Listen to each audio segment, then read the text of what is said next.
Hello বন্ধুরা, plant spots and bonsai YouTube চ্যানেলে আপনাদেরকে আবারও একবার স্বাগত জানাচ্ছি।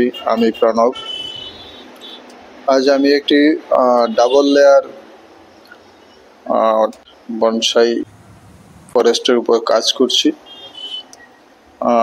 এটাকে ডাবল লেয়ার বা ডাবল স্টেপের বনসাই ফরেস্ট। একটা ছোট স্টেপে রয়েছে ছোট ছোট গাছ এবং আরেক স্টেপে রয়েছে বড় গাছ, তাই এটিকে আমি ডাবল স্টেপ ফরেস্ট বলছি। এটি তেঁতুলের ফরেস্ট তৈরি করেছি।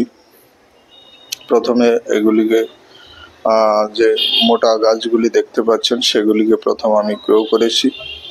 তো পরবর্তী সময় একে একটা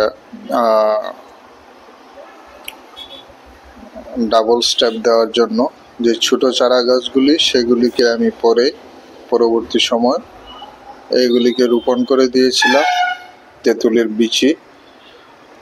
সেই বীজ থেকে এই ছোট গাছগুলি পরবর্তী সময় হয়েছে এবং এটি একটি দুটো স্টেপ তৈরি হয়েছে। ছোট গাছগুলির একটা ক্যানোপি একটা স্টেপ এবং বড় গাছগুলি দ্বিতীয় স্টেপে, এর উপরে একটা ক্যানোপি। তো আজ এর উপর আমি কাজ করব। প্রথমে এর ডালপালাগুলিকে আমি অপ্রয়োজনীয় ডালপালাগুলিকে কেটে ছেটে নিয়ে প্রুনিং করে নিচ্ছি।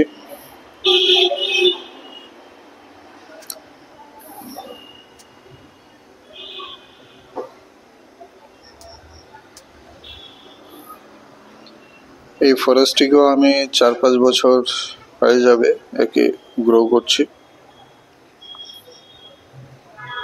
তো আজ একে একটু প্রুনিং এবং ট্রিমিং করে একটু রিফাইন করে নিচ্ছি। যখন আর কিছুদিন পর যখন শীত পড়ে যাবে তখন কিছুটা ডরমেন্সি এসে যাবে এবং কিছু পাতাও ঝরে যাবে। হয়তো সম্পূর্ণভাবে পাতা ঝরবে না, কিন্তু বেশ কিছু পাতা তেঁতুল গাছের ঝরে যায় এবং অনেকটাই ডরমেন্সিতে চলে যায়। তখন শাখা প্রশাখার বৃদ্ধি অনেকটাই ব্যাহত হয়ে যায়। তাই এখনই এই গাছটিকে আমি এর উপর কাজ করে নিচ্ছি। কয়েকটি উপরের ব্রাঞ্চকে আমি ওয়ারিং করে সাজিয়ে নিচ্ছি।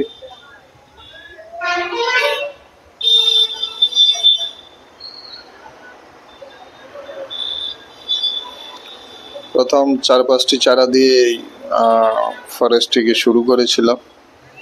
তো পরবর্তী সময় আরও গোটা 15 বীজ আমি পুঁতে দিয়েছিলাম এবং আমার উদ্দেশ্য ছিল যেন দুটো স্টেপে গাছগুলিকে দেখা যায়, একটা ছোট এবং বাকিগুলি লম্বা। এখানে প্রায় 20টার উপরে গাছ রয়েছে এবং বেশি গাছ হওয়াতে এর যে ট্রাঙ্ক লাইনটা সেটাতে এক ধরনের কন্টিনিউটি, যে ট্রাঙ্কের ছোট বড় অনেকগুলি ট্রাঙ্ক, সেই এফেক্ট দেওয়ার জন্য আমি এটাকে এতগুলি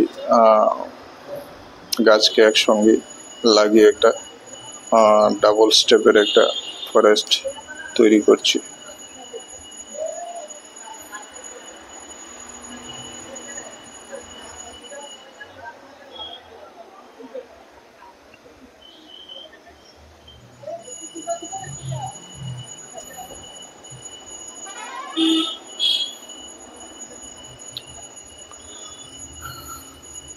এর উপরের ক্যানোপিটাকে কিছুটা ফ্ল্যাট টপ ক্যানোপি তৈরি করার জন্য আমি প্রুনিং ট্রিমিং করে নিচ্ছি ব্রাঞ্চগুলিকে, উপরের দিকের অপেক্ষাকৃত বড় যে গাছগুলি রয়েছে সেগুলি।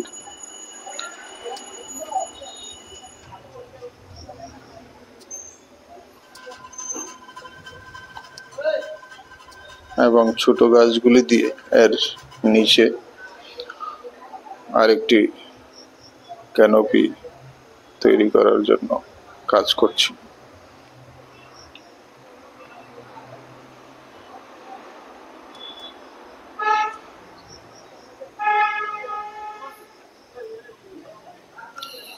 কিছুদিন আগে আমাদের বর্ষা শেষ হয়ে গেছে, অর্থাৎ বৃষ্টিপাত এখন আর হচ্ছে না, শীত আসবে, তো বৃষ্টিপাতের সম্ভাবনা এখন কম।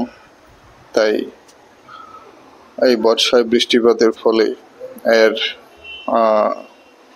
অনেক কিছু মাটি পটের ধুয়ে গেছে এবং সেই সঙ্গে যে জৈব সার সেটাও নিশ্চয়ই অনেকটাই কমে গেছে। তো আর এই ফরেস্টটি রয়েছে একটি স্ল্যাবের মধ্যে।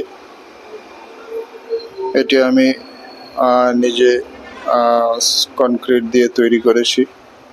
তো ভাবলাম যে এই সময়ে বর্ষার পরবর্তী সময়ে এই ফরেস্টটিতে এই বনসাইগুলিকে আমি কিছু ফিডিং দিয়ে দিব, অর্থাৎ সার প্রয়োগ করে নেব। তাহলে সম্পূর্ণ শীতকাল পার হয়ে যাবে, তারপরে আবার ফেব্রুয়ারি মার্চ মাসে এর উপর কাজ করা হবে। যখন আবার গ্রোয়িং সিজন এসে যাবে তখন আবার নতুন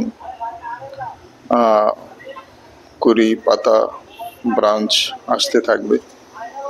তো তাই আমি এখন একে এর গোড়াতে সার প্রয়োগ করছি। তো যেহেতু এটি একটি স্ল্যাবের মধ্যে রয়েছে, মাটি করে আমি সার দেব না, আমি আমার তৈরি মিশ্র সারের সঙ্গে, মিশ্র জৈব সারের সঙ্গে কিছু যে কোকোনাট ডাস্ট রয়েছে সেগুলিকে মিলিয়ে আমি কিছুটা মন্ডের মতো তৈরি করে নিয়েছি, যেগুলি আমি টবের উপরে বসিয়ে দিচ্ছি, প্রয়োগ করে নিচ্ছি। এতে এখন যেহেতু ড্রাই সিজন, এই কোকোপিট এবং মিশ্র জৈব সার আমি দিয়ে দিচ্ছি। এতে মাটিতে ময়েশ্চার দীর্ঘ সময় স্থায়ী থাকবে, মাটি সহজে শুকিয়ে যেতে পারবে না, কারণ এর স্ল্যাবের মধ্যে যে পটিং সয়েল এর পরিমাণ খুব বেশি হবে না। তাই আমি কোকোপিট এবং মিশ্রিত জৈব সার দিয়ে একে ফিডিং করে দিচ্ছি। লাগাতার বৃষ্টির ফলে কিছু মাটি ক্ষয়ে গেছে, তো তাই এভাবে আমি এটিকে আবার রিজুভেনাইট করার জন্য ফিডিং দিয়ে দিচ্ছি, অর্থাৎ সার প্রয়োগ করে নিচ্ছি।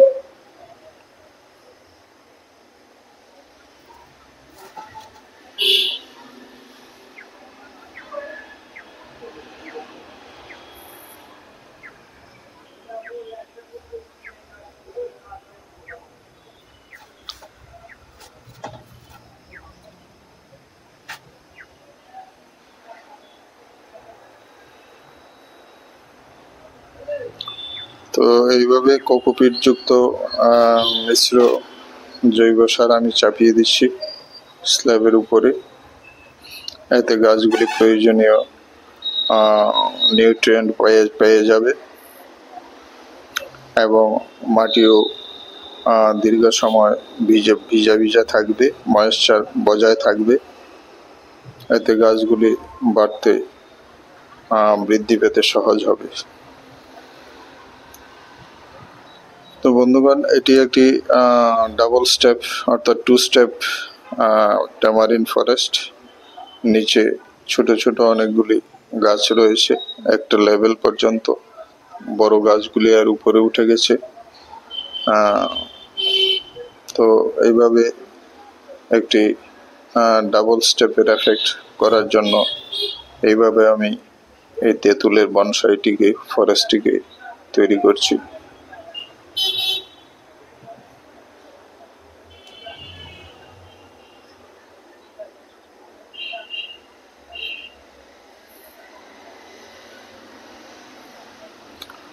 তো উপরের ব্রাঞ্চগুলিকে একটু ওয়ারিং করে সাজিয়ে অনেকটা ব্রুম স্টাইলে মতো ফ্ল্যাট টপ ব্রুম স্টাইলে করে নিয়েছি এবং নিচের সবগুলি ছোট গাছকে এক লেভেলের ক্যানোপি রাখার জন্য কাজ করেছি। তো এইভাবে আমি আমার ডাবল স্টেপ যে ফরেস্ট ট্যামারিন্ড এর উপর কাজ করলাম। এখন কিছু জল দিয়ে দিচ্ছি পটের মধ্যে। তো বন্ধুগণ, ভিডিওটি ভালো লাগলে একটি লাইক করতে ভুলবেন না। যারা এই চ্যানেলটি প্রথম দেখছেন আপনারা চ্যানেলটিকে সাবস্ক্রাইব করে রাখতে পারেন। তো বেল আইকনটি অবশ্যই চেপে দেবেন, তাহলে আগামীর ভিডিওগুলির নোটিফিকেশন খুব সহজেই পেয়ে যাবেন। আমি এখন পটের মাটি স্প্রে বোতল দিয়ে ভালোভাবে ভিজিয়ে দিচ্ছি। যেহেতু এতে নতুন সার প্রয়োগ করেছি, তাই জল দেওয়া একান্তই আবশ্যক। মাটিতে জল না থাকলে গাছ সার গ্রহণ করতে পারবে না, নিউট্রিয়েন্ট অ্যাবজর্ব করতে পারবে না। তো ভিডিওটি আজ এখানেই শেষ করছি। সবাই খুব ভালো থাকবেন, আবার দেখা হবে। নমস্কার।